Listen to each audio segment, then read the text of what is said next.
మా గ్రామంలో నా తండ్రి వృద్ధులను జ్ఞాపకం చేసుకోండి. వారికి ఆరోగ్యం, బలము, శక్తి, శివం తెచ్చండి. అయ్యానికి వేసుకుంటున్నా మరి ఎంతమంది బిడ్డలైనా క్యాన్సర్ తో నా తండ్రి కడుపుల గడ్డలతో అయ్యా నీటి గుడుగులతో బాధపడుతున్నారు. వారందరినీ జ్ఞాపకం చేసుకో తండ్రి. వారందరిని ముట్టి స్వస్థపరచు నేను క్షేమం తెచ్చని ప్రార్థన చేసి స్వస్థపరిచి యెహోవా నీవే కదా నేను దేవా కనికరించి సహాయం చేసే యెహోవా నీవే నేను నమ్ముచున్నాం తండ్రి. స్తోత్రులు మమ్మల్ని ప్రేమించి మీ ప్రియ బాలుడైన ప్రభైన యేసుక్రీస్తు నీ లోకాన్ని పంపించి తన శిలువ రక్తం ద్వారా మమ్మల్ని అందరినీ శుద్ధీకరించిన గొప్ప తండ్రి మీకే స్తోత్రములు తండ్రి. నేను అయ్యా నా తండ్రి మా గ్రామంలో ఉంటున్న ప్రతి ఒక్క యవన బిడ్డని జ్ఞాపకం చేసుకోండి అయ్యా. వారందరికీ నేను తాగుల నుండి తిరుగుల నుండి విడిపించండి తండ్రి ప్రభా. గంజాయి గుట్కల వారిని శరీరాలను పాడు చేసుకున్న బిడ్డలందరూ జ్ఞాపకం చేసుకో వారందరూ రక్షించిన నీ కృపతో కనికరించిన అయా నీ కృపతో ఏ మాత్రం అర్హత ఏ గొత్త లేని మాకు అయా ఏ ఎన్నిక లేని మాకు నేను నీ కృపతో మమ్మల్ని పిలిచిన దేవానికి ఏ స్తోత్రం వారందరూ కూడా నీ కృపతో పిలిచమని ప్రార్థన చేస్తున్నాం దేవానికి స్తోత్రములు చెల్లిస్తున్నాం తండ్రి. నేను సర్వ సృష్టికర్తమైన దేవానికి వందనాలు ప్రభాల నాడు నా తండ్రి పౌలను అయా హింసకును దూషకును తన హంతకుడు ఉన్నప్పుడు నేను ఆ పౌలు మీరు ఎంతగానో అయా మీ కృప చేత బిడ్డని పిలిచిన దేవానికి స్తోత్రం. సౌలా నన్ను ఎందుకు హింసిస్తున్నావని అన్నప్పుడు ఆ సౌలు అంటాడు నిన్నెప్పుడు నేను హింసించిన అంటే నా బిడ్డల్ని హింసినప్పుడు నన్ను హింసినట్టే కదా అన్నావు దేవానికి స్తోత్రమేనా. అవునా తండ్రి నన్ను నమ్మిన వారిని అయ్యా నా తండ్రి నన్ను నమ్మిన వారిని కనుగుడ్డు ముడితే నన్ను ముట్టినట్టు అన్న దేవానికి స్తోత్రములు తండ్రి. నేను మీకు నన్ను నమ్మిన వారిని ఏనాడు సిగ్గుపరచలేన దేవానికి వందనాలయ్యా. నీ పాదాల చెంతకి నీ సన్నిధికి నీ వాక్యం అనే జల ఊటల దగ్గరికి వచ్చినప్పుడు ఎంతో ఆనందం సంతోషం కలగజేసేవాడానికి స్తోత్రములు. మా పాప ఊపుల నుండి చీకట్లో ఉన్న తండ్రి అయ్యా అపవాది అనుచరులో ఉన్న తండ్రి ఉండకుండా మమ్మల్ని కాపాడుతున్న దేవానికి స్తోత్రం. పైకి లేవనెత్తిన దేవానికి స్తోత్రం. మమ్మల్ని స్థిరపరచువాడ నువ్వు బలపరచువాడ దేవానికి స్తోత్రం దేవుడ్రి. అయ్యా మరి నాకు మా గ్రామ ప్రజలందరినీ పొలాల పని వేసిన అందరినీ జ్ఞాపకం చేసుకోండి అయ్యా. వారు చేసిన కష్టార్జితాన్ని మీరు ఆశీర్వదించండి అయ్యా. వాళ్ళకి మాత్రం మోసపోకున్న వారిని కాపాడండి అయ్యా. రైతులను కూడా దీవించండి ఆశీర్వదించండి అయ్యా. అయ్యా రైతులు వేస్తున్న పంట పొలాల దేవానికి స్తోత్రం. ఎత్తబడే గుంపులు ఎత్తబడే గ్రామంగాను ఎత్తబడే దేశంగాను ఎత్తబడే కుటుంబంగాను ఎత్తబడే సంఘాలుగా మమ్మల్ని ఆశీర్వదించమని లేవనెత్తమని ప్రార్థన చేస్తున్నాం దేవా మీకు వందనాలయ్యా. అయ్యా నా తల్లి తాత్కాలమైన అయ్యా నా తల్లి ఆశీర్వాదాల కోసం ఆశపడకనేనా అయ్యా నా తల్లి పరలోకమందున్న నీతిని నిజాయితీని వెతకడానికి నీ పరలోక రాజ్యాన్ని వెతకడానికి నీ కృపా సహామాకు అనుగ్రహించమని ప్రార్థన చేస్తున్నాం ప్రభా. ఇదంతా నా తల్లి ఒట్టిదే ప్రభా. నేను అయ్యా ఇది ఎంత సంపాదించినా కూడా నా తల్లి ఒక నాడు విడిచిపెట్టుకోవాల్సిందే దేవానికి స్తోత్రుడు తండ్రి. నీవే మా మార్గం, నీవే మా దుర్గం దేవా, నీవే రక్షణ దుర్గమైన దేవానికి వందనాలు ప్రభా. అయ్యా నా తండ్రి అయ్యా ఇక్కడ చేరిన ప్రతి ఒక్క బిడ్డని జ్ఞాపకం చేసుకోండి అయ్యా. మరి నా తండ్రి ఆత్మీయ తలాక గారి ఇంటిని మీరు ఆశీర్వదించండి అగ్గిని చేసి కాపాడి పెంచుకుంటున్నా అయ్యా. నా తండ్రి కూడా దీవించండి ఆశీర్వదించండి ప్రార్థన చేసిన ఇప్పుడు చేరిన బిడ్డలు ప్రభావ ఎంతగానో ప్రతిరోజు నీ వాక్యాలను నేర్చుకుంటున్నారు తండ్రి. అప్పుడు మరింత జ్ఞానం ఆశీర్వాదం దయచేసి చదువుల పట్ల విధేయతను కలిగించండి. ఎందుకు భయభక్తులు నీకు లోబడి ఒక మంచి మార్కులతో పాస్ అవడానికి నీకు కృప చూపించండి. తల్లిదండ్రులకు కూడా అయా భయపడుతూ తల్లిదండ్రులకు మాటకు లోబడే వారికి బిడ్డలను ఆశీర్వదించమని ప్రార్థన చేస్తున్నాం తండ్రి. ఎంతమంది బిడ్డలు చిన్న బిడ్డలైనా వీధుల్లో నా తల్లి తిరుగుతున్నారు వారందరూ కూడా జ్ఞాపకం చేసుకోవాలి. అందరూ కూడా సన్నిధికి నడిపించి నీ వాక్యం నా తల్లి మా అందరి కోసం మొదలుపెడుతున్నాం. మరి అక్క గారిని సగం టీచర్ గారిని మీరు ఆశీర్వదించమని ప్రార్థిస్తున్నాం తండ్రి. వేడుకుంటున్నాం దేవా మీకు వందనాలు. మేము మరిచిన ఆయన మరవనట్టుగా నన్ను జ్ఞాపన చేసి ఆత్మగా మా మధ్య ఉంచిన దేవానికి స్తోత్రం చెల్లిస్తున్నాం దేవా. అయ్యా నా తండ్రి ప్రభా మరి ఎంతమంది నా తండ్రి వ్యర్థమైన మాటలు ముచ్చట్లు పెట్టుకొని సమయం వేస్ట్ చేసుకుంటుంది జ్ఞాపకం చేసుకోయా. అయా ఉగ్రతలు భూకంపాలు రానింటుండగా దేవా వాటన్ని మీరు ఎలా తప్పించుకుంటారు ప్రభా. నువ్వు మాత్రమే మాకు తప్పించగలవాడవు దేవా. అయా నా తండ్రి ప్రభా నీ కోపానికి మేము నా తండ్రి దహించిన దేవా. అయా మేము ఈ కోపానికి గురి కాకుండా మేము అందరం నేనా అయా నీ అందు భయం కలిగి లోబడిని అత్తుకొని జీవించేవారుగాను దేవానికి స్తోత్రం తండ్రి. లోకంలో ఉన్న వాటిని నా తల్లి ప్రేమించక నిన్నే ప్రేమించి నీ వాక్యం దగ్గరికి నడిపిస్తున్న దేవానికి స్తోత్రం చెల్లించుకుంటున్నాం దేవా. మేమందరం గుంపు కూడిన పాటలు పాడుతుండగా ప్రార్థన చేయటం వాక్యం చదవటం వినటకు గ్రహించడం నా పూర్ణ ఆత్మ పూర్ణ శక్తి పూర్ణ బలం మాకు దయచేయమని నజరేయుడైన యేసుక్రీస్తు పరిశుద్ధ నామమున ప్రార్థించి వేడుకొనుచున్నాము మా తండ్రి. బాడీ పెయిన్స్ నుంచి నా ప్రభ నాజరే చిన్న బిడ్డల్లో ఉన్నటువంటి ప్రతి వ్యాధి ఏసునామములో గద్దించి బాధలుగా బంధించమని ప్రార్థిస్తున్నాం. మీ నామంలో మీ రక్తంలో మీరే స్వస్థపరిచి యెహోవాగా ఉన్నందుకు మేము స్తుతిస్తున్నాం. దేవా షుగర్ నా తండ్రి దేవా నార్మల్ మీరు చేస్తున్నారు, బీపీ నార్మల్ చేస్తున్నారు దేవా, ఎమ్మెల్యేకంలో మళ్ళీ బలహీనత ఏసునామములో రాయపరచు దేవా స్తోత్రం. అలాగే మేరక్కడ స్వస్థపరిచిన దేవా స్తోత్రం. ఇంకా ఎంతమంది నా ప్రభా నీరసించిపోతున్నారో వారికి నూతన బలం నూతన శక్తి మీరు దయచేయమని ప్రార్థిస్తున్నాం. ఈ రాత్రికాల సమయమందు మా ప్రభా భక్తులు కూడా మీరు స్వస్థపరచమని ప్రార్థిస్తున్నాం. చిన్న బిడ్డలు ఎంత చక్కగా లేఖన భాగాలు చెప్పారు. వారు చెప్పిన ప్రతి లేఖన భాగం వారి జీవితానికి సోపానంగా ఉంచడానికి, వారి జీవితానికి ఆశీర్వాదకరంగా ఆత్మీయ బలం ఆత్మీయ శక్తిని సమకూర్చేదిగా, అలాగనే వారి విద్య సంబంధమైన జ్ఞానాత్మతో నింపబడడానికి మీరు మార్గం చాలం చేయదుగాక. దేవా వాక్యంలో వాక్శక్తితో మీరు మార్చండి. వాక్యం బయట వెళ్ళుచున్నప్పుడే ఆత్మీయ మానసిక శారీరక రుగ్మత నుంచి విడిపించమని ప్రార్థిస్తున్నాం. వాక్యం ద్వారా బలపరచండి, వాక్యం ద్వారా ధైర్యపరచండి, వాక్యం ద్వారా స్థిరపరచండి, వాక్యం ద్వారా దుష్ట శక్తులు దురాత్మల ప్రేతాత్మల సమూహం నుంచి విడిపించి చెడుతనను అసహించుకొని విసర్జించిన ప్రభా రోషం గల దేవుని మీదగా జీవించడానికి మీ కృపాంశాన్ని దయచేయగాక. దేవా మీకే స్తోత్రం, మీకే స్తోత్రం, మీకే స్తోత్రం. అనుదినము నీ గడప ఏదో చేరి నీ ద్వారబంధంలో చేరి నీ ఉపదేశం మీద వారు ధన్యులు అన్నారు. ఆ ధన్యకరమైన జీవితం మీ బిడ్డలందరికీ మీరు ఇస్తున్నందుకు మేము స్తుతిస్తూ మమ్మను మా ఆత్మను మీ చేతులకే సమర్పిస్తూ నజరేనా యేసు గురించి పిల్లలతోనే దేవుడు చెప్పిస్తున్నాడు. దేవుని ప్రభా అని పిలిచేవాడు దేవుడు వాళ్ళ ప్రార్థన వింటాడా? వినాడు. ఆయన చిత్తం చొప్పున జరిగించి వాడే దేవుని చిత్తాన్ని నెరవేర్చేవాడు. ఆయన చిత్తం చొప్పున పని చేసేవాడు ఆయనకి ఇష్టమైన విధానంలో. ఈ రోజు మన ధ్యాన అంశం ఏంటంటే దేవుని చిత్త ప్రకారం చేసిన వారే దేవునికి ఇష్టలు. చెప్పండి. దేవుని చిత్త ప్రకారం లేదా దేవుని చిత్తం నెరవేర్చే వారే దేవునికి ఇష్టలు. సరే, మనం టాపిక్ అయితే దేవుని చిత్తాన్ని నెరవేర్చాలి అనుకున్నాం. మరి ఏంది దేవుని చిత్తం? ఆయనకి ఏంది ఇష్టం? ఏమి ఇష్టం లేదా? ఆయన పని. దేని పని? ఆయన పని గొర్రెలను మేపాలి. ఇది ఎప్పుడు కాన్సెప్ట్ మర్చిపోకూడదు. ఏసే ప్రత్యేకంగా పేతుతో చెప్పాడు, నా యొక్క బండ మీద అంటే క్రీస్తు అనే బండ మీద నా సంఘాన్ని కడతావు, నీకు అనేక గొర్రెలు ఉంటాయి. ఆ గొర్రెలను ఊక మేపడము చేసి కాయడం చేసి కాదు, మేపాలా కాయాలి, రెండు చేయాల. మేపడము కూడా కాయడం కూడా కాదు. అంటే రక్షణ పొందిన ప్రతి వ్యక్తి యొక్క లైఫ్ లో యేసయ్య మాట్లాడేది ఏంటంటే ప్రతి ఒక్కరికి కొన్ని గొర్రెలు ఉంటాయి. లేదా ఒక తల్లి ఒక కాపరైతే వాళ్ళ పిల్లలు, లేదా ఒక ఉపాధ్యాయుడు అనుకున్నాం, వాళ్ళకి ఇచ్చిన విద్యార్థులందరినీ కూడా కాపాడే బాధ్యత ఉపాధ్యాయుడానికి ఉంది. ఏదో ఒక విధానంలో ప్రభువు కూడా ఆ యొక్క గొర్రెలకు ఏం చేయాలి, వాళ్ళు ఉపాధ్యాయులు కూడా విద్య చెప్పాలి. ఇన్ ద సేమ్ వే వాళ్ళు ఎక్కడికి వెళ్తున్నారు కాయలను ఉంటారు. ఇష్టం వచ్చిన బుక్ నేను బడి చెప్పుకుంటుండే, నేను బోర్డు మీద రాస్తుండే, వాడు ఎవరి నాకు తెలియదు అంటే ఉంటారా? వినాలి. ఏ క్లాస్ అయినా స్టూడెంట్ బయటకు వెళ్ళిపోయి ఏదైనా యాక్సిడెంట్ అయిందంటే, గొడవన్నారు అంటే, ఏదైనా జరిగిందంటే వెంటనే ఆ క్లాస్ టీచర్ వచ్చి ఎంక్వైరీ చేస్తాను. అప్పుడు ఆ క్లాస్ టీచర్ ఏం చేయాలి, బోర్డు మీద రాస్తూనే ఇన్ ద సేమ్ వే బిడ్డలు రాసుకుంటున్నారా లేదని గమనించాలి. అలాగే టీచింగ్ చేస్తూ పిల్లలు ఏం చేస్తున్నారని గమనించాలి. పిల్లలకు ఒక వర్క్ ఇచ్చి ముచ్చట్లు పెట్టడం కాదు. ఎవరైనా అలాగా మా యొక్క టీచర్స్ మాట్లాడుతున్నారంటే వెంటనే నేను ఒప్పుకోను. అప్పుడప్పుడు రౌండ్స్కి వెళ్తాను. టీచర్స్ నిజంగా పిల్లలకు బోధిస్తున్నారా, మాటలు పెట్టినారా అని వాళ్ళకు వర్క్ ఇచ్చింటారు. వర్క్ ఇచ్చి రెండు క్లాసులు ఇట్లా ఉంటాయి కదా రూమ్లు, ఆ రూమ్ల నుంచి బయటకు వచ్చి మాట్లాడుతుంటారు అన్నమాట మధ్యలో కలిసి. అంటే హెచ్ఎం పని హెచ్ఎం చేసుకుంటుంటారే, మనల్ని పరుచుకోలే అన్నట్టుగా. కానీ వెంటనే బయటకు వచ్చి చూసినా ఏంటమ్మా అన్న లోపల మళ్ళీ వెళ్ళిపోతుంటారు లోపలికి. అలా చేయకూడదు. మనం ఆ పిల్లలు వర్క్ చేస్తున్నారా లేదా, పిల్లలు గొడవ పడుతున్నారా లేదా చూడాలి. అలాగనే దేవుని యొక్క పిల్లలు కూడా రక్షణ పొందిన తర్వాత మిగతా వాళ్ళు వాక్యం చదువుతున్నారా, ప్రార్థనకు వస్తున్నారా, రెగ్యులర్ గా దేవుని సన్నిధికి వెళ్తున్నారా లేదా, వాళ్ళు ఎక్కడికి వెళ్తున్నారు అని వాళ్ళు చేయాలి. అది దేవుని యొక్క చిత్తం. అంటే దేవుని చిత్తాన్ని నెరవేర్చడానికి యేసయ్య వచ్చినాడు కాబట్టి యేసయ్య కూడా ఏం చేస్తున్నాడంటే ప్రతి ఒక్కరు వాళ్ళు ఏం చేస్తున్నారో చూస్తున్నాడు కాబట్టి వెంటనే మనకి అందించేస్తున్నాడు. అక్కడ యోహాను సువార్త 4వ అధ్యాయంలో మనం వెళ్తే ఆ సమరయ స్త్రీతో యేసయ్య ఉన్నట్టుగా ఆమె యొక్క పాపమంతా బట్టబయలు చేస్తాడా, కొంచెం చేస్తాడు అంతా. అందుకే అంటదా, అవునా నువ్వు ఇట్లాంటి దానివే అని వాళ్ళంతా అనింటారు ఖచ్చితంగా. అవును ఏం చేయాలి మరి? ఇప్పుడు ఏసై చెప్పినాడు, నేను మార్చుకున్నాను, నేను ఇప్పటి నుంచి పరిశుద్ధంగా ఉంటా. అది వాళ్ళందరికీ తెలియకపోయినా ఈవిడ అయిపోయింది.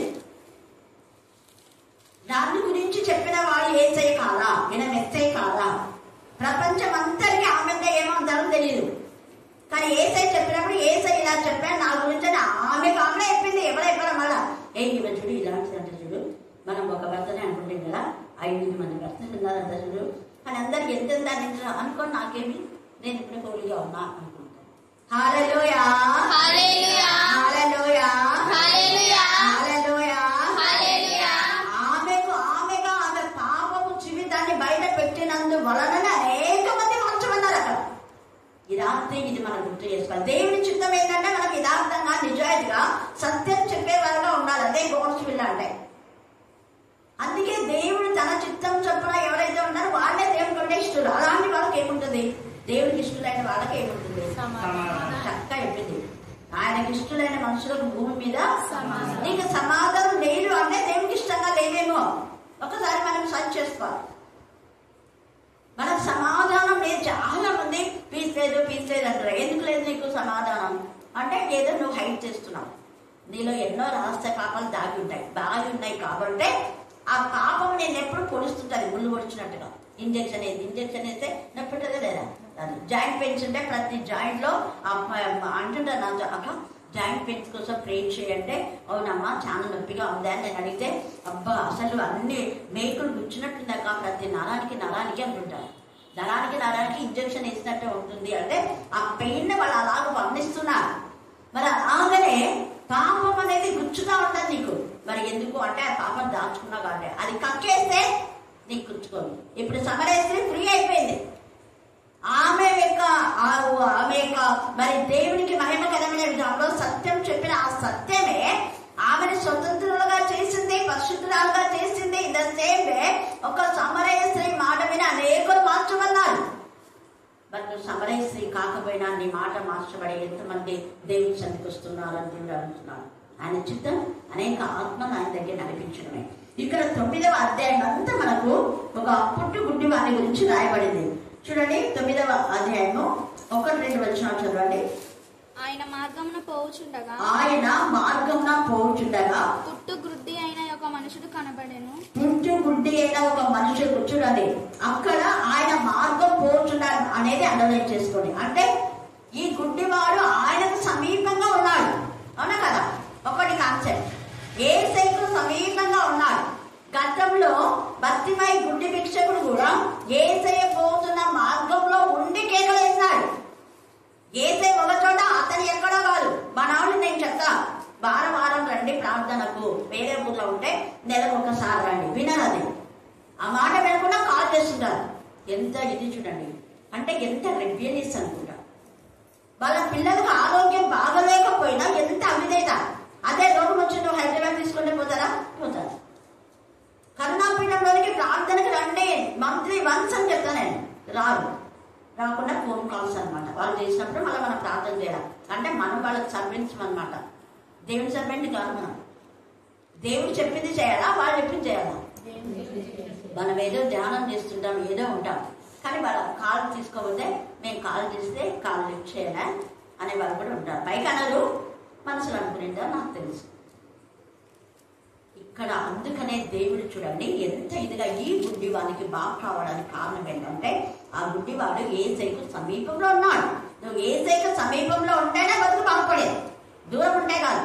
ఇక్కడ యేసయ్యకు మార్గంలో పుట్టిగుండు అయిన ఒక మనుషుడు కనబడేను.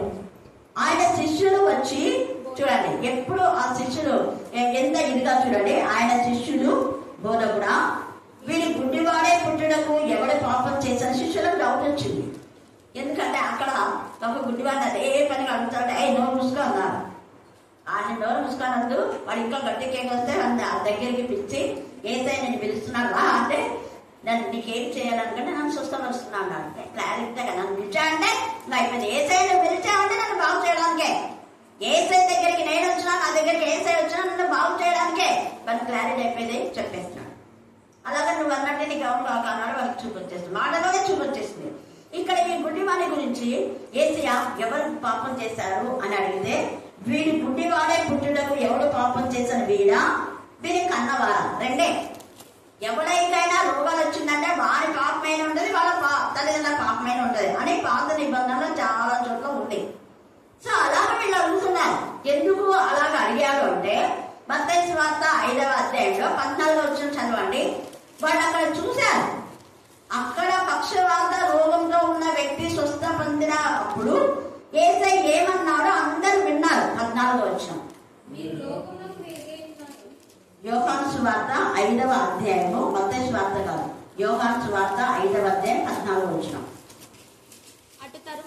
అటు తర్వాత యేసు దేవాలయంలో వానిని చూచి ఇదిగో స్వస్థత నొందితివి. మరి ఎక్కువ ఇక్కడ గమనించండి, దేవాలయంలో వారిని చూసంటే దేవాలయంలో అందరూ ఉంటారా, కొందరే ఉంటారా? మళ్ళీ చెప్పాలా? అందరు ఎదుట అందరు వినబడేలా ఇదిగో నువ్వు స్వస్థ పొందావు కదా, గట్టి చిన్న వాడి చెవులు వచ్చి చెప్పాలా సీక్రెట్ గా. అరే నువ్వు స్వస్థ పొందినా ఇంకా పాపం చేద్దాం సీక్రెట్ చెప్పాలా, అందరు వినేలా ఇదిగో నువ్వు స్వస్థ పొందావు కదా, ఇక్కడ మీద ఏం చేయదు, పాపం చేయదు, లేదా పాపం ఇంకా కీడు కలగకుండా పాపం చేయద్దు అంటే వాడు పాపం చేసినట్టే కదా. అయితే వీడు పాపం చేసినాడా, అందరికి విన్నారా లేదా? వీడు పాపం చేసినందుకే వీడి పక్షపాతం వచ్చింది. నాకు తెలియదే ఈ విషయం, అందరికి తెలిసి విన్నారు. ఓ వీడి పాపమే వీడిని 38 సంవత్సరాలుగా ఇక్కడ పడేసిందా అని. అందుకనే మరి ఎక్కువ కీడు నీకు రాకుండా అంటే ఇంకా పక్షపాతమే చావు బతుకుల మధ్య ఉండకుండా పాపం చేయొద్దు అన్నాడు యేసయ్య. అంటే వాడికి వచ్చిన పక్షపాతం దేని ద్వారా వచ్చింది? మళ్ళా చెప్పాలా తొందరగా? ఇప్పుడు చదువుతున్నారు కదా, ఎక్కడున్నారు అందరూ అలర్ట్గా ఇక్కడే ఉండండి, వేరే చోట ఉండదు. పాపము ద్వారా వచ్చింది. అంటే మనమేమన్నా పక్షపాతం ఎవరికైనా వస్తే బాగా ఆలోచించే డాక్టర్ చెప్పేదే ఉంటారు. డాక్టర్ ఎప్పుడైనా నీ పాపం బట్టి నీకు పక్షపాతం వచ్చింది అన్నారా? ఎప్పుడన్నా బరన్నా? దేవుని పిల్లలైతే ఖచ్చితంగా చెప్తారు, ఇదిగో ఇలాంటి దాని అందుకే ఇలా వచ్చింది అని చెప్తే వాళ్ళకు మమ్మల్ని శాపాలు పెడతావా అంటారు. ఇక్కడ యేసయ్య ఓపెన్గా చెప్పినాడు. డాక్టర్స్ అయితే నువ్వు బాగా ఓవర్ థింకింగ్ చేసినా నర్వ్స్ వీక్నెస్ వచ్చింది నీకు ఇది వచ్చింది అంటారు. వాళ్ళు చెప్తే సింపుల్గా అదే. కానీ వాక్యం చెప్పేది ఇది, వాక్యం చెప్పేది పాపము ద్వారా పక్షవాతం వచ్చింది. కానీ అందరి కాదు, మళ్ళా ఇది గుర్తుపెట్టుకో, అందరి పక్షవాతం పాపం ద్వారా కాదు, అందరి గుడ్డితనం పాపం ద్వారా కాదు, అందరి రక్తస్రావం మరి అపవాది ద్వారా కాదు, కొందరి రక్తస్రావాలు అపవాది ద్వారా రోగాలు వస్తాయని చెప్పడానికే ఇక్కడ యేసయ్య. కొందరి రోగాలు అపవాది ద్వారా వస్తాయి, కొందరు రోగాలు తల్లిదండ్రులు చేసిన పాపాన్ని బట్టి వస్తాయి, కొందరు రోగాలు వాడు చేసిన పాపాన్ని బట్టి వస్తాయి. ఇక్కడ వీడు చేసిన పాపాన్ని బట్టి వీడికి పక్షవాతం వచ్చింది కాబట్టి అరే మరి ఎక్కువ కీడు చేయదురా అన్నాడు. వాడి వ్యక్తిగతంగా వాడిని అన్నాడు. అంటే వాళ్ళ తల్లిదండ్రులు ఏం తప్పలేదు, వాడిదే తప్పు తేల్చి చెప్పేసినాడు. తర్వాత ఇక్కడ ఈ పుట్టివాడిని గుడ్డి చూసి వీడు చేసినాడా, వీడి కన్నవారా అంటే అప్పుడు యేసయ్య అన్నాడు వీడైనా కాదు వీడి కన్నవారైనా పాపము తేల్చి చెప్తున్నాడు. నో, వీడు చేయాలా వీడు కన్నవారు. అక్కడ భక్తిమై కూడా అతను పాపం చేయాలా, అతను కన్నవారు చేయలేదు. కానీ యాదృచ్ఛికంగా అతనికి గుడ్డితనం వచ్చేసింది. అనుకోని విధానంలో బై భర్త వచ్చిండొచ్చు, మధ్యాహ్న చూపు పోయిండొచ్చు, కొంతమంది మధ్యాహ్న చూపులు పోతాయి, కొంతమంది పుట్టు గుడ్డివాడు అంటే పుట్టుకతోనే వీడు గుడ్డివాడే ఉండొచ్చు. అందుకే పుట్టుటకు అని అన్నాడు. ఇక్కడ పుట్టు గుడ్డివాడే ఉన్నాడు వీడు, అందుకే పుట్టుటకు అనే మాట ఇక్కడ రాయబడేది. కొందరికి మధ్యాహ్న చూపులు పోతాయి, చాలా మందికి కూడా. అలాగా ఇక్కడ దేవుని యొక్క నామం మహిమ నిమిత్తమే వీడు గుడ్డివాడే ఉన్నాడు. హల్లెలూయా, హల్లెలూయా, హల్లెలూయా. కొన్ని రోగాలు దేవుని మహిమ నిమిత్తమే వస్తాయి. అలాగనే యోబుకు మనం కుష్టు రోగం వచ్చిందంటే ఎవరి ద్వారా వచ్చింది? యోబు చేసిన పాపమా, తల్లిదండ్రుల పాపమా? మరి ఎలాగొచ్చింది?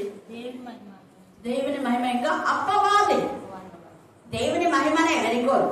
కానీ అప్పవాది అడిగిందనమాట దేవుని దగ్గర, బాగున్నాడంటే నువ్వు బాగా చూస్తున్నావు కదా, ఇంకా బాగా తిప్పుకుంటాడు అప్పు, అయితే నువ్వు శారీరకంగా ఏం చేసుకుంటావు చేసుకో, కానీ ఆత్మను టచ్ చేయొద్దు అన్నాడు. శారీరకంగా ఎన్ని హింసలు పెట్టినా కూడా నోటి మాటతో కూడా యోబు ఒక్కరోజు కూడా దేవుణ్ణి ప్రార్థించకుండా, స్తుతించకుండా, గణపరచకుండా లేడు. యోబు తన యొక్క పిల్లలు చనిపోయినా, ఆస్తి పోయినా, భార్య వదిలిపెట్టినా కూడా యెహోవా ఇచ్చని యెహోవా తీసుకొని యెహోవా నామము మహిమపరచబడిన దేవుని నామం మహిమపరచబడితే అపవాదికి చిక్కుపోయింది, అపవాది తల చిన్నపెట్టబడింది అక్కడ. అందుకనే యోబుకు ఆ పరిస్థితి వచ్చింది. ఇక్కడ రక్తస్రావం గల స్త్రీని గురించి మీరు అందరూ తెలుసు. అప్పుడు ఆమెకు ఆ రక్తస్రావం ఎందుకు వచ్చింది చెప్పండి? అది కూడా దేవుని మహిమ నిమిత్తమే. ఇంకొక లూకా 11లో చూస్తే నడుము వంగిపోయిన ఆమె ఉంది. ఆమె అబ్రహాం కుమార్తె. ఆమెనైతే అపవాది బంధించింది. 18 సంవత్సరాలుగా ఆమె ఆ యొక్క నడుము వంగిపోయినటువంటి స్త్రీ అక్కడ ఉంది. అప్పుడు యేసయ్య బాగు చేసే విశ్రాంతి దినంలో ఎందుకు ఈమెను బాగు చేసినావు అంటే, ఆమె అబ్రహాం కుమార్తె 18 సంవత్సరాలుగా అపవాది నడుము వంగిపోయేలా చేసింది. అంటే నడుము వంగిపోయి కూలి వచ్చింది అంటే అది మనుషులు స్థూలకాయంగా ఉండడం బట్టి, పని చేయడం బట్టి మనం వంగిపోయింది అని మనం అనుకుంటాం. కానీ అక్కడ నడుము వంగిపోయేలా చేసింది అపవాది నడుము వంగిపోయేలా చేసింది. కానీ ఆమె ఎవరంటే అబ్రహాం కుమార్తె. అబ్రహాం కుమార్తె అంటే ఆమె మంచి విశ్వాసే, ఆమెకు మంచి బిలీవర్, దేవుని భయభక్తి కలది. 18 సంవత్సరాలుగా ఆమె పరిస్థితిలో ఉన్న ఓర్చుకుంది. 18 సంవత్సరాలు ఓపికలో దేవుని సన్నిధిలో సహించింది ఆమె. నాకు ఇంకా బాగా టెన్షన్ పడి వాళ్ళని పిలిచి వీళ్ళ పెట్టి హైరాణ చేయలే. దేవా నువ్వు ఎప్పుడు ఇస్తావు, ఎప్పుడు స్వస్థపడుతుంది నీ ఇష్టం. ఆయన నువ్వు స్వస్థపరిచే ఇందాక దేవుడి పాడుకున్నావు, స్వస్థపరిచే యెహోవా ఆయన. 18 సంవత్సరాలు విడువక దేవుని సన్నిధి వెంటాడిందామె.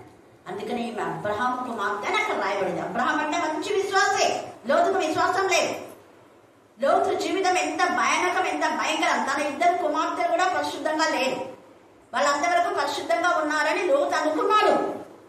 నాకు తెలిసైతే ఏమో చెప్పలేం. తండ్రి అనుకున్నాడు నా బిడ్డలు బాగా పరిశుద్ధంగా ఉన్నారులే.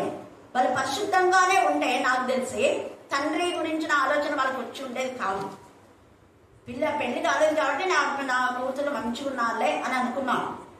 అబ్రహాం నుంచి ఎప్పుడైతే వేరైపోయినాడో తన బ్రతుకంతా కూడా పాడైపోయింది. ఆయన నీతిమంతుడే, కానీ ఆయన నీతి ఏం పనికిరాదు, ఒక్కరు కూడా ఉపయోగం రాదు.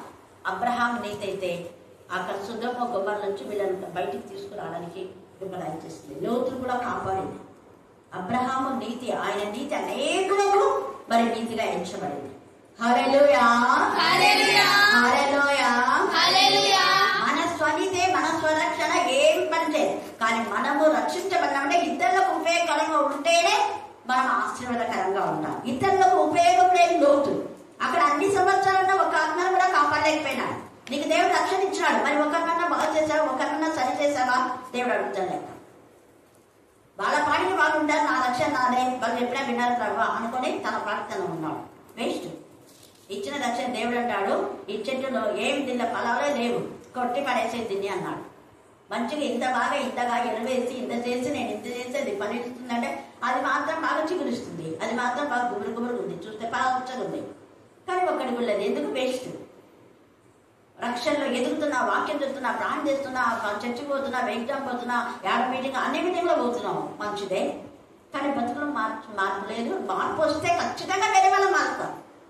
రక్షణ అనేది అదే నిజమైన రక్షణ. అంటే మనం మాత్రం అంటే మనం అసలు ఊరుకోరు వాళ్ళు. ఇప్పుడే ఏదైతే పని చేయాల. ఈరోజు అదేంటి ఏమంటారు, కేజీల పత్తి వాళ్ళు పొద్దున పోయినారంటే ఎంతవరకు వస్తారు మీరు చూడండి. మళ్ళీ ఇవ్వాలి గట్టి పడి యూట్యూబ్లో ఏర్పడుతుంది. 7 వరకు అసలు వదిలిపెడతారా? ఎవరన్నా పిలిచినా వస్తారా? రాదు. ఈరోజు దేవుడు పిలిచినాడు అనుకోకుండా మన మైకులు పని చేయలేదు అంటేనే అక్కిలు చీడి అక్కడ పోయి కేజీల పత్తికి పోయి వదిలిపెట్టి వచ్చి అది రోషం. రక్షణ పొందిన వ్యక్తులు చేసే పనులు అవి. వెంటనే వచ్చి ఇది చేపించి ఇప్పుడు అందరికి వినపడుతుంది. అవునా? నిన్న వినపడలేదా అన్నాడు. వెంటనే నేను టెస్ట్ చేస్తా ఉంటే అక్కడ ఎప్పుడూ ఇచ్చిందే చూడండి, ఎంత ఆలోచన ఏం వెళ్ళాము అక్కడ చూడండి. వెంటనే పాపను అడుగుతుంది అంట రోజు మరి ఎంత ఆసక్తి. అది అట్లుండాలి. దేవుని భయం అంటే అదే దేవునికి ఇష్టం. దేవుని ఎందుకు భయభక్తి గల వాళ్ళు పరుగున వచ్చేస్తారు దేవుడి విషయాల్లో. ఏదైనా కూడా మేము ఆడికి వేయండిమే, మేము ఏడికి వేయండిమే అనాలి. అస్సలు షాపులు అనేవి చెప్పాలి. చీడిపత్తి అంటే డబ్బులు బాగా ఎంత ఇస్తే అంత డబ్బులు వస్తాయి. కానీ బుద్ధులుకొని దేవుని పనికి దేవుని తక్కువ చేయడు. మళ్ళీ ఎట్లా సాయంత్రం వరకు చేస్తారు కదా, మరి పాపం ఏదో ఒక అర్ధగంట ముందు రాకూడదు అంటే ఆయన ఎక్కువ తెచ్చినాను మేడం అన్నారు. ఎక్కువనే దేవుడు ఇస్తున్నాడు. హల్లెలూయా, హల్లెలూయా, హల్లెలూయా. ప్రతి దానికి చెప్పాడు. నేను ప్రార్థన చేసుకున్నాను, అది ఇది అడిగినారు కట్టె. అయ్యో లేదు కదమ్మా అని కత్తెరిచ్చిన. నేను ఊరికే నమ్మకంతో కత్తెరిచ్చిన. ఆ పిల్లలు కూడా ప్రే చేసుకుని పంపిస్తున్నాక అది లేకున్నా కూడా కటింగ్ ప్రే లేకున్నా కత్తెత్తని పనిచేసినాడు. హల్లెలూయా. నమ్మకం అనేది అలా ఉండాలి. అంతేగాని వెంటనే చెప్పేదానికి మళ్ళీ వేరే చెప్పడం కాదు.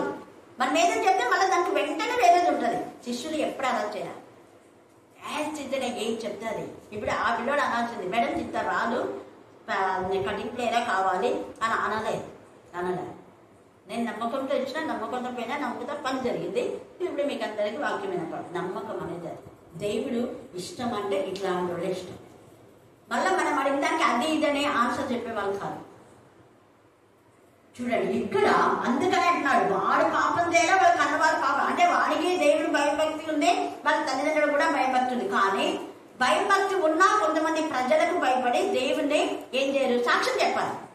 వీడు గుడ్డివాడైనప్పటికీ వీడు బాగైన తర్వాత అంటే వాడికి ఎవరు చూస్తుంది వచ్చింది అంతవరకు తెలియదు. యేసయ్య అంటే ఎవరో తెలియదు వాడికి. అందుకని ఇంకా ఇవంతా మీరు చదవండి. అప్పుడు అంటాడు యేసయ్య, నేను లోకంలో ఉన్నప్పుడు లోకంలోకి వెలుగునని చెప్పాను. తర్వాత ఆయన ఉమ్మిదే చూడండి, వీరికి అక్కడ భక్తిమైకి ఊరికే నువ్వు చూపు పొందుడుగా కానీ కన్నుల పైన చేయబెడితే మనకు చూపు వచ్చేసింది. ఇక్కడ వీడికేమో అంటే వీడి కన్ను త్వరలో ఐబోన్స్ లేవు, ఐబోన్స్ తయారు చేస్తున్నాడు. ఆయన సృష్టికర్త కదా. ఇక్కడ కాన్సెప్ట్ గుర్తుపెట్టుకో. ఆయన ఏదో మందు నుంచి కన్నులో పెట్టలా, లేకపోతే ఏదో ఆపరేషన్ చేసి వాడి కళ్ళు ఇస్తాంలే, వేరే వాళ్ళ కళ్ళు నీ కళ్ళు పెడతాము అని మనోళ్ళు కళ్ళు గుడ్డు పోతే వేరే వాళ్ళ మంచి కళ్ళు ఎందుకు ఇచ్చేది? అందుకే వేరే వాళ్ళ కళ్ళు తీసి పెడతారు. ఇక్కడ యేసే సృష్టికర్త కాబట్టి అలాగే చేశాడు. మనల్ని కూడా ఆయన భూమితో, ఆయన ఊపిరితో బురద చేసి మనందరం చేశాడు.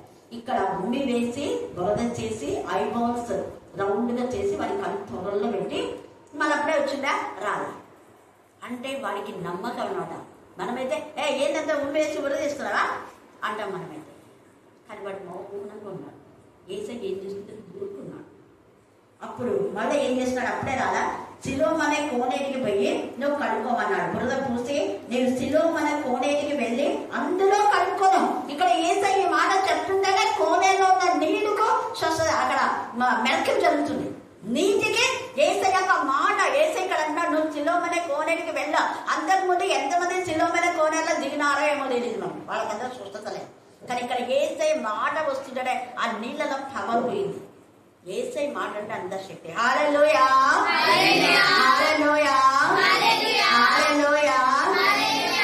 ఆయన అంతా ఆ కోనే కంటే ఇదంతా వారి విశ్వాసాన్ని పరీక్షించడానికే ఇవన్నీ చేయడం. మన పరీక్షల్లో మనం గెలవాలి. అవిశ్వాసంతో, అల్ప విశ్వాసంతో, అవిధేయతతో ఉంటే పరమ కాలం తీర్చేర్చలేదు. 400 సంవత్సరాలు దేవుడు మౌనంగా ఉన్నాడు, మాట్లాడలేదు వాళ్ళతో. వాళ్ళు ఎంత మొరపెట్టుకున్నా కూడా, గిరి పెట్టుకున్నా కూడా ఏం చేయలేదు. కారణం ఒక్కడే, వాళ్ళ అవిధేయత. వాళ్ళ అవిధేయతనే. అందుకే అబ్రహాంతో అన్నాడు, వాళ్ళంతా ఇప్పుడు నీలాగా నమ్మరు అబ్రహాం, వాళ్ళు భయంకరంగా దేవుడికి విరోధంగా ఉంటారు వాళ్ళు. అందుకే 400 సంవత్సరాలు వాళ్ళు చీకట్లో ఉంటారు, చెరలో ఉంటారు. వాళ్ళు ఐగుప్తు చెరలో బానిసలుగా ఉంటారు వాళ్ళు. అలాగనే యాకోబు దేవుని ఆశీర్వాదాలు పొందుకున్నారని అనుకున్నాడు, కానీ లేవు. దేవుడు మాట్లాడలే, 21 సంవత్సరం మాట్లాడాలి.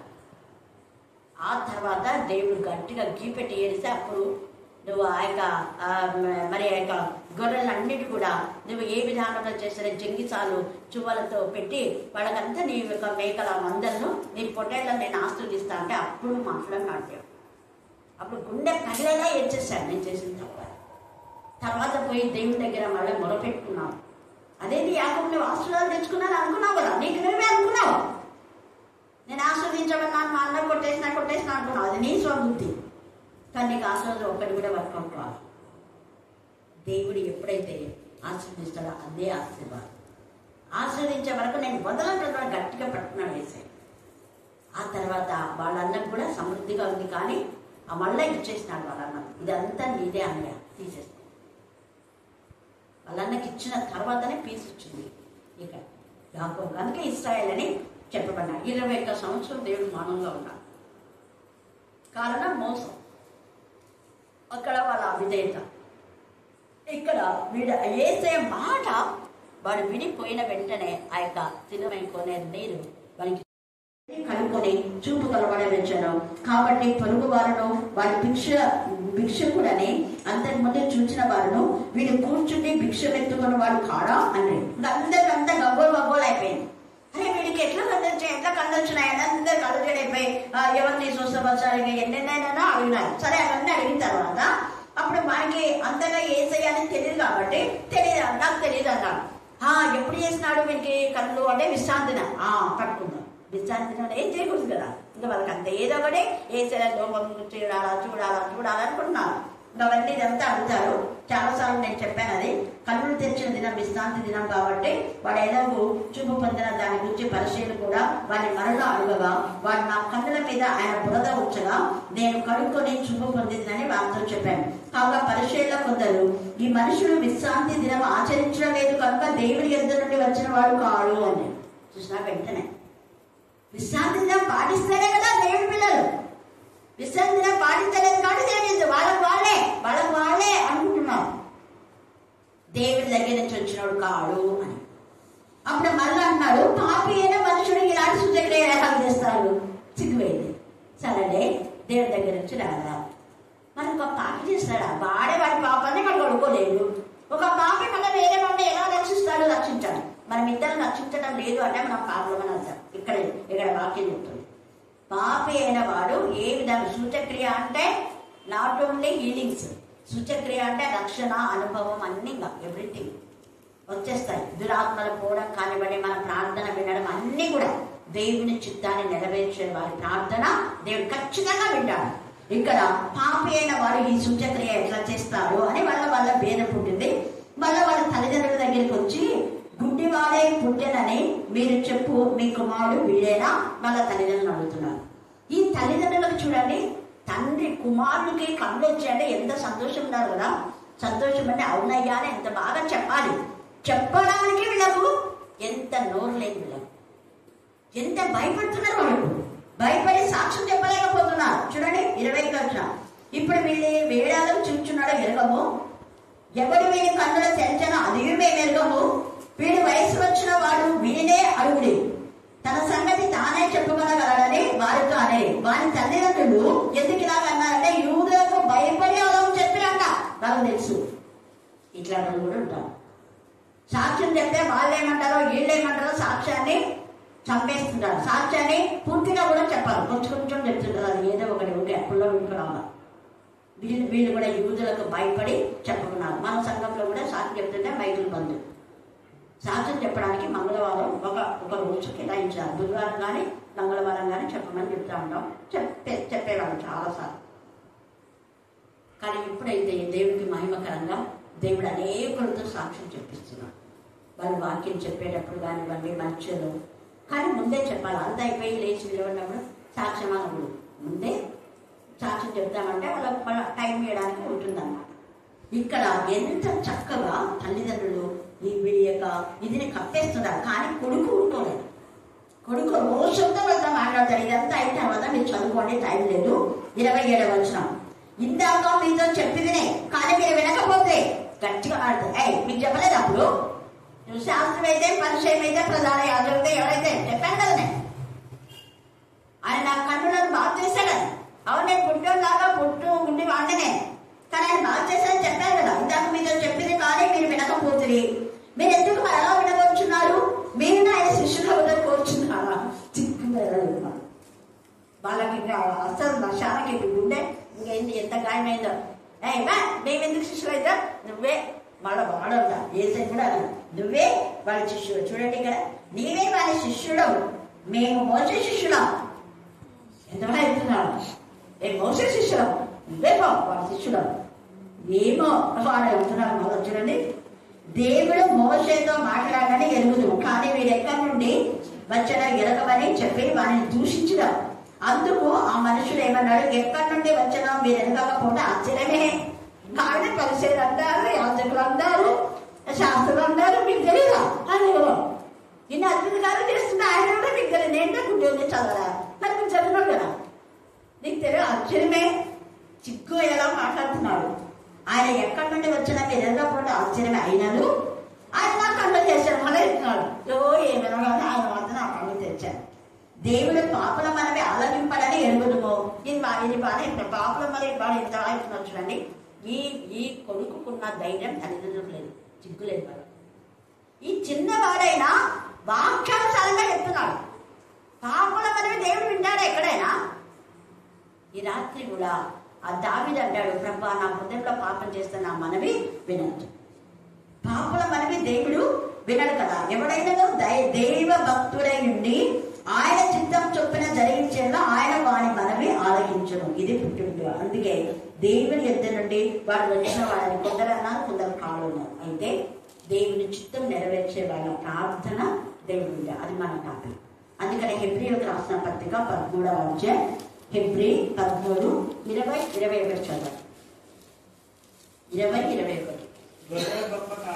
గొర్రెల గొప్ప కాపరి అయిన యేసు అను మన ప్రభువును నిత్యమైన నిబంధన సంబంధము రక్తమును బట్టి మృతులలో నుండి లేపిన సమాధానకర్తయగు దేవుడు యేసుక్రీస్తు ద్వారా చూడండి, తన దృష్టికి అనుకూలమైన దానిని మనలో జరిగించుచు ప్రతి మంచి విషయంలో ఆయన చిత్తము. మంచి విషయంలో నువ్వు అడిగితే ఖచ్చితంగా చేస్తా. దేవుడికి ఇష్టం లేదు అడిగితే చెయ్యడు. అలాగే మనం పాపం కూడా ఉంచుకోకూడదు. దేవుడికి ఇష్టమైన ఒకవేళ నువ్వు పాపం ఉంచో ప్రార్థన చేస్తే దేవుడు వినాలి. అది రొటీన్ అయితే పోతుంటది వస్తుంటది, పోతుంటది వస్తుంటది, అంతే. ఖాళీ హృదయం ఉంది కదా అని చెప్పి ఒక పోయి 7 దయ్యాలు వస్తాయి, రోగాలు పోతున్నాయి వస్తున్నాయి. కారణం ఏంటంటే ఆయన చిత్తం మనం చేయడం లేదేమో.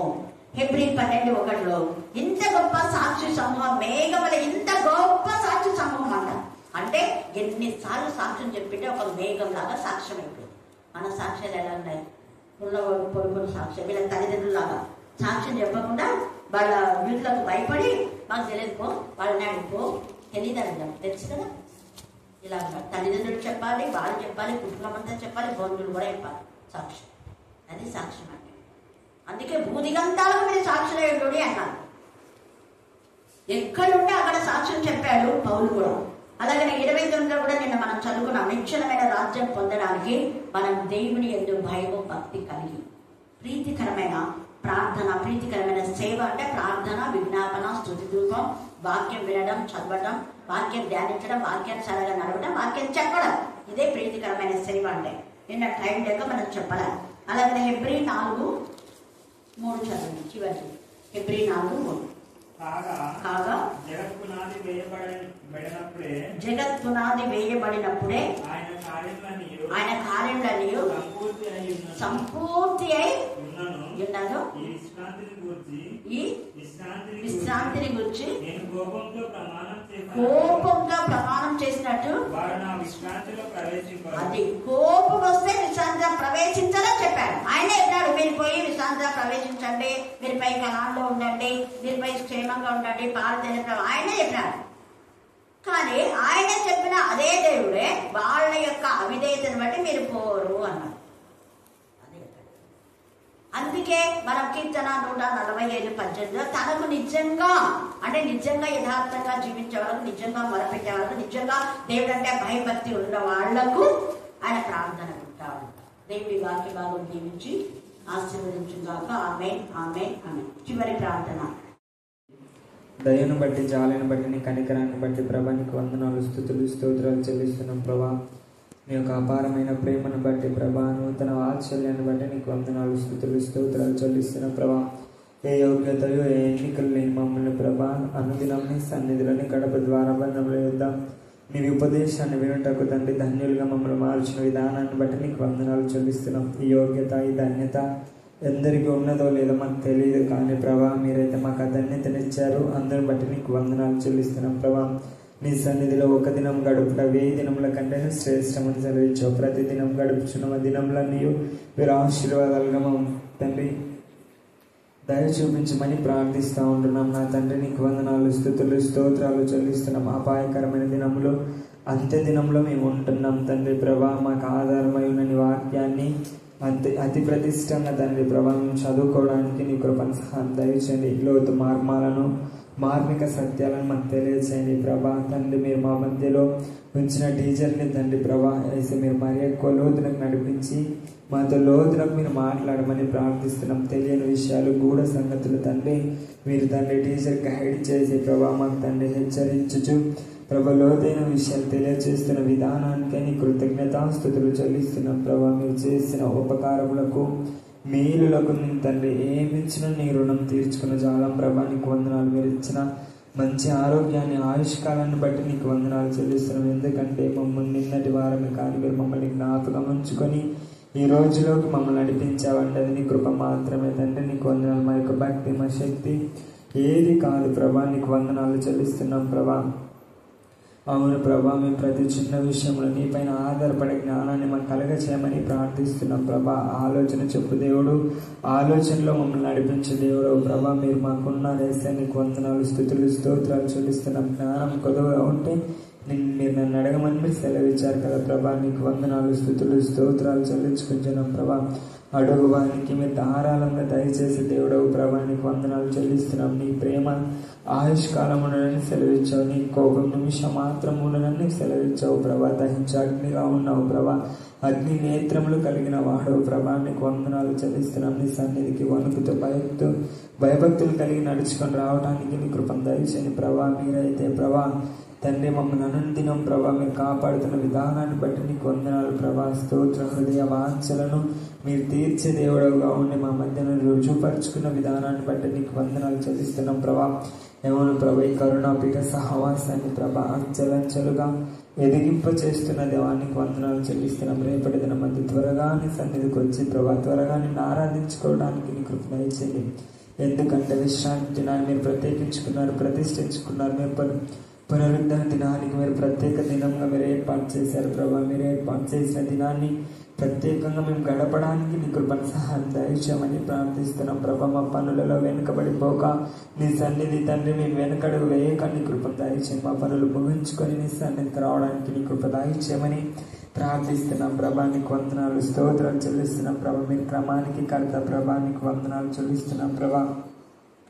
మేము కూడా నీ క్రమంలో నడుచుకోవడానికి నీ కృపను దయచేయండి. క్రమాన్ని తొలగించే దుష్ట శక్తులను మీరు దూరపరచమని ప్రార్థిస్తున్నాం. క్రమానికి ఆటంకపరిచే తండ్రి అక్రమకారులతో మీరు మాట్లాడమని ప్రార్థిస్తున్నాము. నా తండ్రి నీకు వందనాలు చెల్లిస్తున్నాం ప్రభా. అవును ప్రభా, నీ బిడ్డలను కనుగొడ్డు ముట్టితే నిన్ను ముట్టునని సెలవిచ్చిన వాగ్దానాన్ని బట్టి నీకు వందనాలు చెల్లిస్తున్నాం. వారి యొక్క మాటలు మాకు తలగకుండా అవును ప్రభా నీ యొక్క మెత్తన హృదయంతో మమ్మల్ని నింపమని ప్రార్థిస్తున్నాం తండ్రి. మొండి హృదయాన్ని, రాతి హృదయాన్ని మాలోంచి తొలగించి మెత్తని హృదయాన్ని తండ్రి పరిశుద్ధ హృదయాన్ని మాకు దయచేయమని ప్రార్థిస్తున్నాం. నా తండ్రి నీకు వందనాలు చెల్లిస్తున్నాం. దావీదు సెలవిచ్చినట్టుగా ప్రభా మేము పాపం చేస్తామని మీరు వినరని మీరు సెలవిస్తున్నావు కదా ప్రభా. నీకు వందనాలు చెల్లిస్తున్నాం ప్రభా. మేము పరిశుద్ధులపై నీకు మొరు పెట్టడానికి నీ కృపను సహాయం అనుగ్రహించమని ప్రార్థిస్తున్నాం. ఎవరు మమ్మల్ని పాయింట్ అవుట్ చేయకుండా మీ బ్రతకలాగా నీ కృపను సహాయం అనుగ్రహించమని ప్రార్థిస్తున్నాం ప్రభా. నీకు వందనాలు చెల్లిస్తున్నాం ప్రభా. నీకు వందనాలు ప్రభా. యోగు తప్పు చేయకపోయినా నిందలు అనుభవించాలి కానీ నిన్ను దూషించలేదు ప్రభా.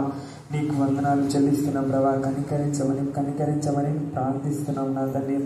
నిన్నటి దినమున ప్రభా రాలేక వెనుక పడిపోయిన బిడ్డలతో మీరు మాట్లాడమని ప్రార్థిస్తున్నాం. అవును ప్రభా, ఒక్కరోజు గడపకపోతే ఎన్ని శోధనలను మీరు సెలవిస్తున్నారు ప్రభా. టీచర్ ద్వారా మీరు హెచ్చరిస్తున్నారు కానీ ప్రభా మమ్మల్ని అయితే దాన్ని ఎంత అద్భుతంగా ప్రభా నిన్న నైట్ ప్రభా ఐసియా మీరు ఎంత అద్భుతంగా మీరు జరిగించుకున్నారు ప్రభా. మీకు వందనాలు చెల్లిస్తున్నాం. మీరు నిన్న జరిగించిన ప్రతి విధమైన కార్యక్రమాన్ని బట్టి నీకు వందనాలు చెల్లిస్తున్నాం. నిన్న విజ్ఞాపనను బట్టి నీకు వందనాలు ప్రభా. నిన్న దినమున ప్రభా మేము ఎంత ఎక్కువ స్తుతించామో ప్రభా. వెంటనే ప్రభా ఈ దినమందు మీరు చేసిన ప్రతి కార్యక్రమాన్ని బట్టి నీకు వందనాలు చెల్లిస్తున్నాం. స్తుతించడం ద్వారా తండ్రి గట్టిగా నీకు మొరపెట్టడం ద్వారా ప్రభా ఎన్ని మేలులో ప్రభా మరి మా యొక్క జీవితాల్లో మరొకసారి మీరు రుజువు చూపించిన దేవానికి వందనాలు, స్తుతులు, స్తోత్రాలు చెల్లించుకోండి ప్రభా. అట్టి అనుభవంలోకి మమ్మల్ని అందరినీ నడిపించమని ప్రార్థిస్తూ టీచర్ ద్వారా మేము నడపబడడానికి నీ కృపణ సహాయం అనుగ్రహించమని ప్రార్థిస్తూ నజరేయుడైన యేసు శక్తి గల నామములో ప్రార్థించి అడిగి వేడుకొంచున్నాం మా ప్రియ పరలోకపు తండ్రి. ఆమేన్.